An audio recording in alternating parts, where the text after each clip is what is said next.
2050 റേഞ്ചിൽ സിൽക്കി കോട്ട ഫാബ്രിക്കിൽ നല്ല ഭംഗിയായിട്ടുള്ള ഹാൻഡ് എംബ്രോയിഡറി ആയിട്ടുള്ള സൽവാർ സെറ്റാണ് നമ്മൾ കാണുന്നത്. നല്ല പേസ്റ്റൽ ടോണിലേക്ക് നല്ല ഷെയ്ഡിലാണ് വരുന്നത്. നല്ലൊരു ഗ്രീൻ പിസ്ത ഗ്രീൻ്റെ ഒരു ടോൺ വന്നിട്ട് ഇതാണ് embroidery pattern. Fully hand embroidery ആണ് ചെയ്തേക്കുന്നത്. ബുള്ളിയൻ ഫ്ലവേഴ്സും ഫ്രഞ്ച് നോട്ട് എംബ്രോയിഡറി ഒക്കെ ചെയ്ത് ഓവർലാപ്പ് വന്നിട്ടാണ് നമുക്ക് ക്രോഷ്യ ലേസ് ഒക്കെ കൊടുത്തിട്ടുണ്ട്. ബോട്ടം കോട്ടനും അതുപോലെ ദുപ്പട്ട നമുക്ക് വരുമ്പോഴും സിൽക്കി കോട്ടയിൽ തന്നെ എംബ്രോയിഡറി ചെയ്തിട്ടുള്ള ദുപ്പട്ടയാണ്. ഇതിൻ്റെ ആ ഒരു കളർ കോമ്പിനേഷൻ നല്ല രസമായിട്ടോ എംബ്രോയിഡറി പാറ്റേൺ വന്നേക്കുന്നത്.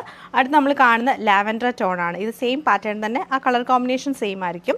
ബേബി പിങ്ക് ടോണിൽ വരുന്നുണ്ട്. പിന്നെ വന്നേക്കുന്നത് ലൈറ്റ് ബ്ലൂ ടോണാണ്. ഇങ്ങനെ 4 ഷെയ്ഡിലാണ് വന്നേക്കുന്നത്. 4ൻ്റെ കളക്ഷൻ നമുക്ക് ഓരോന്നായിട്ട് കണ്ടുപോകാം. ടോപ്പിൻ്റെ പാറ്റേൺ ഇങ്ങനെയാണ് വന്നേക്കുന്നത്. നല്ലൊരു പിസ്ത ഗ്രീൻ ടോണിലേക്ക് വന്നിട്ട് ക്ലോസർ ലുക്ക് വരുമ്പോൾ നമുക്ക് ഓവർലാപ്പ് ചെയ്ത് വീനക്ക് ചെയ്തിട്ട് അതിൻ്റെ സൈഡിൽ നമുക്ക് ക്രോഷ്യ ലേസ് കൊടുത്തേക്കുവാണ്. ഫ്ലവേഴ്സിൻ്റെ കളറ് പിങ്കും ലാവൻഡറും ബ്ലൂവും ഗ്രീനോടെ മിക്സ് ചെയ്തിട്ടാണ് ഫ്ലവർ കളർ വന്നേക്കുന്നത്. സിമ്പിളായിട്ടുള്ള എന്നാൽ നല്ല ഭംഗിയായിട്ടുള്ള സെറ്റാണ്. നമുക്കൊരു കുർത്തിയായിട്ടാണ് സ്റ്റിച്ച് ചെയ്യാൻ പറ്റിയ ഒരു പാറ്റേൺ ആണ്.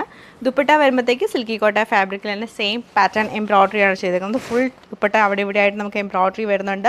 4 സൈഡിലും ക്രോഷ്യ ലേസ് കൊടുത്തിട്ടുണ്ട്.